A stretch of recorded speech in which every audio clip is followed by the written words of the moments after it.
Diyos maray na aldaw sa inyo gabos mga tugang, ngunyan yaon kita minalaog sa sarong dakulang importanteng panahon kan sa tong simbahan na yung panahon ng Kwaresma o inaapod niya to sa English na Lenten season. Mga tugang, makahulugan ang panahon na ini asin banal para sa tuyang mga Kristiyano. Ninhulita ini naglaladawan sa to kan buhay ni Jesucristo didi sa daga kan buhay man yato sa paglakbay sa satong pagtubod paduman sa ama sagud na kita makaabot sa iyang kamurawayan asin man ini nagpapagirumdum sa to kan nakaagi kan buhay kan agi-agi kan Israel kan banwaan na pinili ning Dios sa daan na tipan.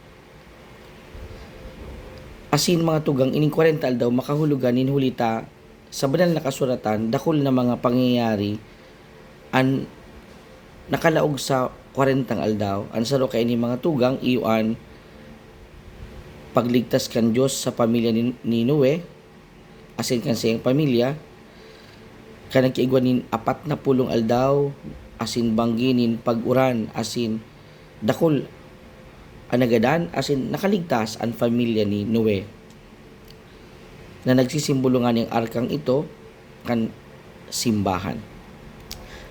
Si Moises man mga tugang 40 aldaw asin banggi na dai nagkaon nagayuno namibi sa bukid nin Sinai o inaapod man na Horeb bago niya inako ang 10 tugon kan kagurangnan.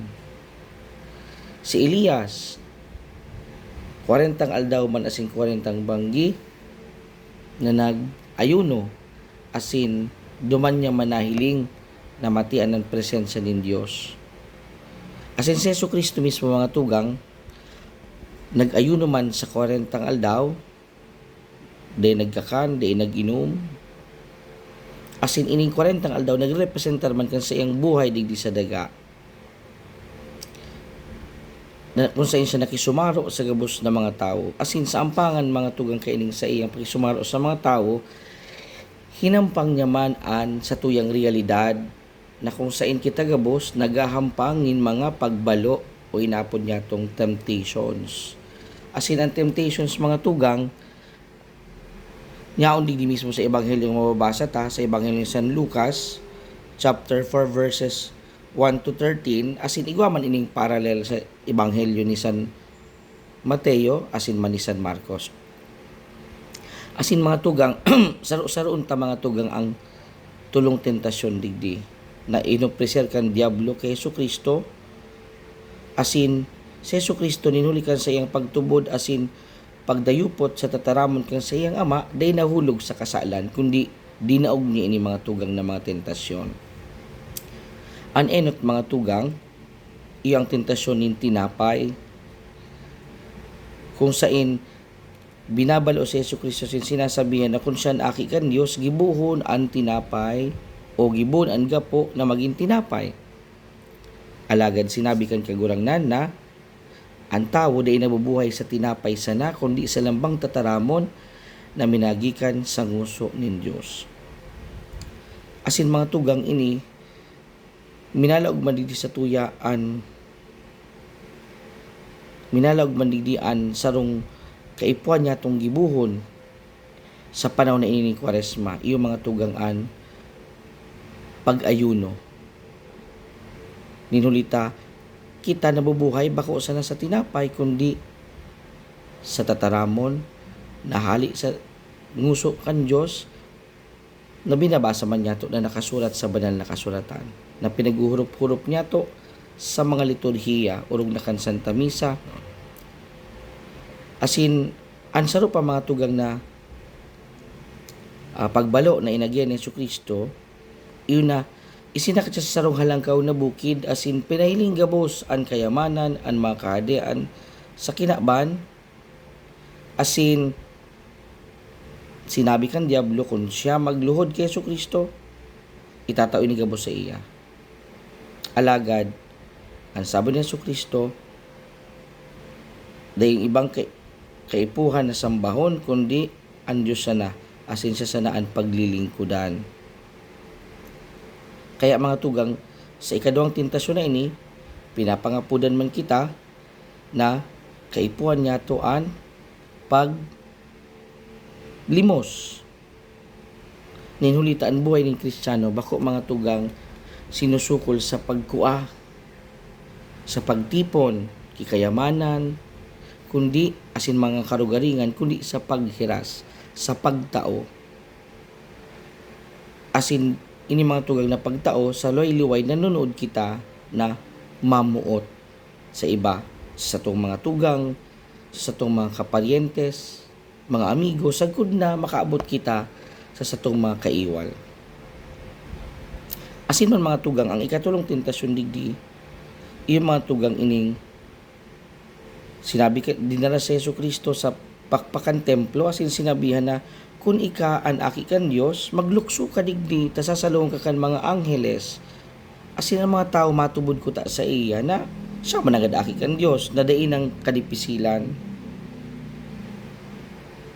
sa pagi kaining milagrong ini. Alagad sa Yesu Kristo sa pakisumaro sa to bilang tao, inakuan gabos niya tong realidad kay ibang sa tong kaluyahan bilang tao. Kaya dai siya nagsimbag digdi o dai siya nagkagat sa paon kan diablong ini, sa tentasyon na ini, kundi ang sabi niya, lumayas ka Satanas, ninhulita ang Diyos na ang kaipuhan na sambahon, na day kaipuhan tintaran ang Diyos. Asin mga tugang, digdi man minalag ang weapon na ginagamit na sa panahon Kwaresma na iyon pagpamibi. Pagpamibi, tangani na masabutan niya to, maako niya to, an kabutan sa to kan Diyos.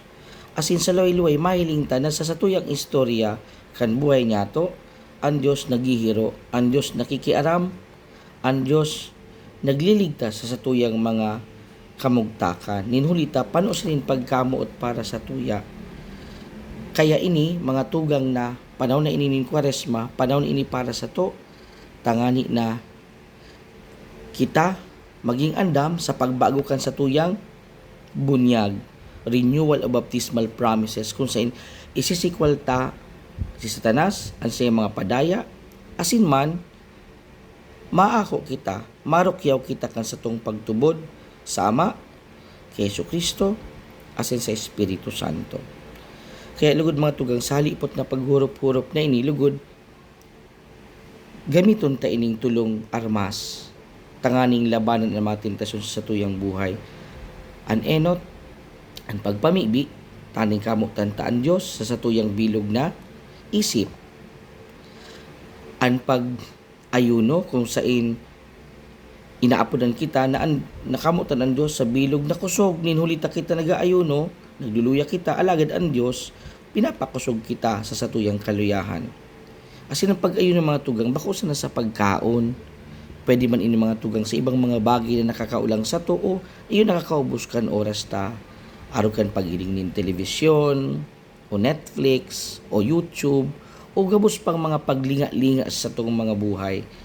Asin ay ikatulo mga tugang, iyon paglimos.